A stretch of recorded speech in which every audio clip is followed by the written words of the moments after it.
Welcome back to 317 finest subscribers in all of crypto, the crypto underground. Josh H. Motherfucking Crypto News. Today, we're talking about what some people might consider a controversial subject, which is the kind of stuff I like to dig into: market cap.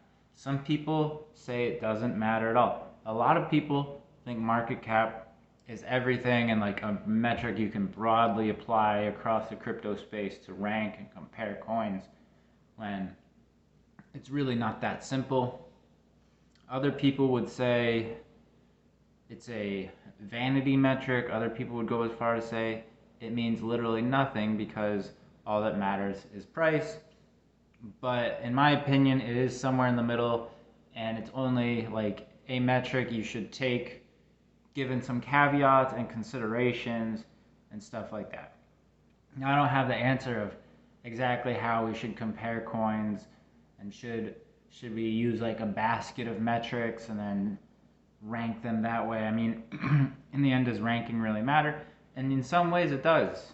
Now, as you know, I don't script videos. I just think about them late at night, and sometimes I'm like, fuck it, I can't sleep, I get up and make a video. So welcome. If you're new here, maybe subscribe, and then I'll have to change the channel name to 318 Finest. Anyway.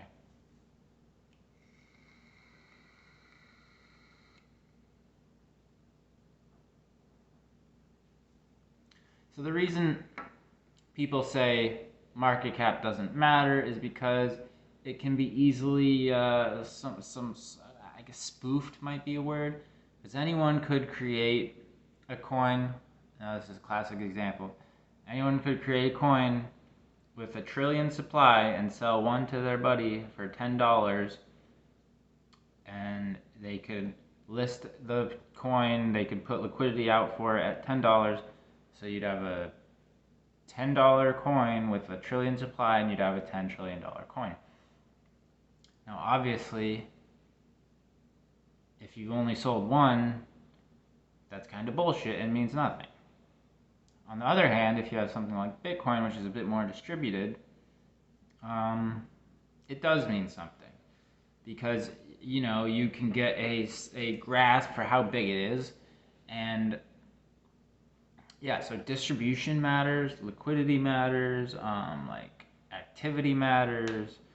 Like, when I talk to people about crypto, I'm like, well, look at gold. It has like a $10 trillion market cap, and that gives people like a general idea of like, okay, now obviously if everyone sold anything all at once, everything, housing, stocks, if everyone sold all at once, doesn't matter how high the market cap is, if there weren't enough buyers, the price would basically go to zero.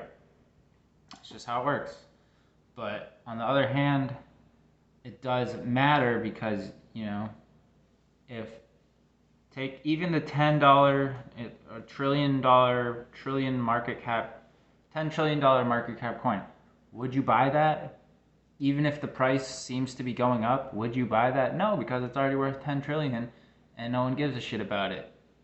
If everyone gave a shit about it in the whole world and it was 10 trillion, you might say, okay, well, there might actually be some room to grow here, or there's something here. So yes, if a coin has a very limited distribution and some people own all of it and it's a really high market cap, yeah, that probably does mean it's a shitty deal. So does it mean nothing? Like, yes, it can be spoofed. I can make a coin that has a bajillion market cap. That means it's a shitty deal and you should never buy it. But so ranking coins does become tough because these websites have to, rank things, and they have to, get data, and so it's constant battle, and you kind of have to look at each one uniquely. And Nomics, a little known crypto exchange, put out a good piece about this. They're working on it. It's not about just because you can't have these coins being ranked number one all the time just to be ranked number one. It doesn't really mean anything. But it does matter. I mean, a coin that like Bitcoin is probably not going to $250 billion. There's just no way it's going to have more money. It's not going to accumulate all the value in the world. People would sell it. People would start selling it. When things get so high, people are going to start selling because, yes, it's theoretically possible for a coin to have more money than the GDP of the whole world for so many years. That's theoretically possible, but people would sell it. So it's always going to be equalizing itself out. So, yeah. There's a big controversy with the nomics thing. I don't hate nomics. A lot of people in Hex were like, yeah, nomics, we're number 3. And then they were like, well, the origination address has 88% of the coins, so we're not going to really count those. So it dropped, and everybody's like, fuck you, nomics, fuck you. And it is what it is. Should Satoshi's coins be counted in Bitcoin's market cap? I mean, probably not, but no one knows 100% for sure that they're never going to be recovered. Maybe Satoshi is alive. No one knows. So it's a lot of gray area there. But to say it means everything is wrong, and to say it means nothing is just also not correct. So that's how I feel about it. In terms of Hex, if the OA was never going to sell those coins, then they should be locked. They should be time locked. It's just, it is what it is. They could be sold at any time. The price could crash to zero. There's not that many holders, but I digress. I hope you understand what I'm saying here. It's just like it does matter. The size of things do matter. Even if it's centralized, you should say, well, a lot of the ownership is centralized. It's probably not going to do anything because it would be in that bag holder's best interest not to sell right now or to sell in certain ways. So my feeling is, it does matter. It's not the end all be all. You need to look at a lot of things. A lot of things. A lot of things.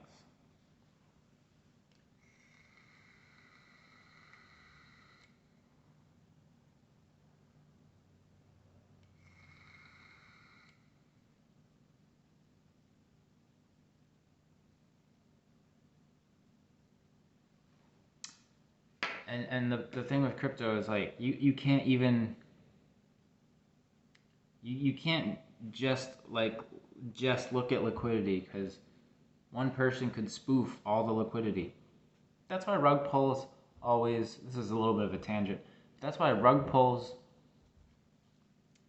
are always gonna, the classic rug pull of, I have all the tokens, I put some in a liquidity pool, people buy them, I can pull all the liquidity, I make money, guaranteed. Guaranteed. How am I going to lose? No one was there to sell off my liquidity. No one was there to buy the opposing token in that pair, so I'm always going to make money. But you could spread it out. You could have I could have a million addresses, not on Ethereum because the fees are too high, but on these lower ranked coins, all of it could be faked, unless the exchange is taking fees, in which case there'd be a cost. But if it's like on Uniswap, if there were no fees on ETH, just liquidity provider fees, if I was all the liquidity, all those fees would be going to me, and I could make as many addresses as I want. So when evaluating a coin, low market cap coins aren't always going to go up. High market cap coins can go up. Literally, there is really no limit except for the balancing factor. People are going to sell that shit because they need things, and at some point you're just going to be like, this is ridiculous, and market cap is like a good metric for that. So is it a vanity metric? Yeah, kind of, but it's also a little more substantive than that, in my opinion. And I think I'm just repeating myself at this point, but do you get what I'm saying? Feel free to leave a comment about this and tell me why I'm dummy, cuckoo banana, but that's how I feel.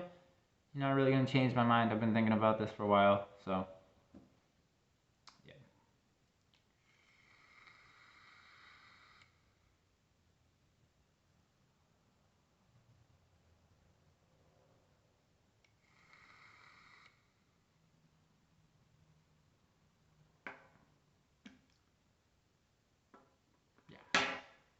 it definitely has some relevance, but you need to look at a lot of things. A lot of things. And since you've stuck around so long, and I appreciate it, I hope I didn't bore you, I'm going to play you some didgeridoo. Be right back.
Wow, that was actually god awful. I just didn't want to play too loud. I'm not warmed up.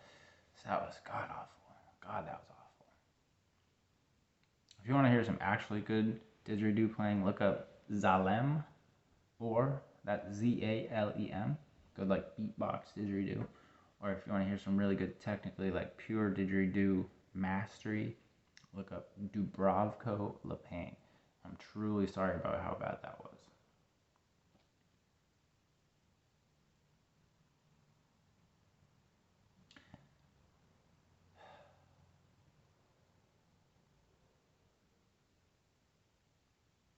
That was fucking horrible. Anyway, thanks for watching, guys.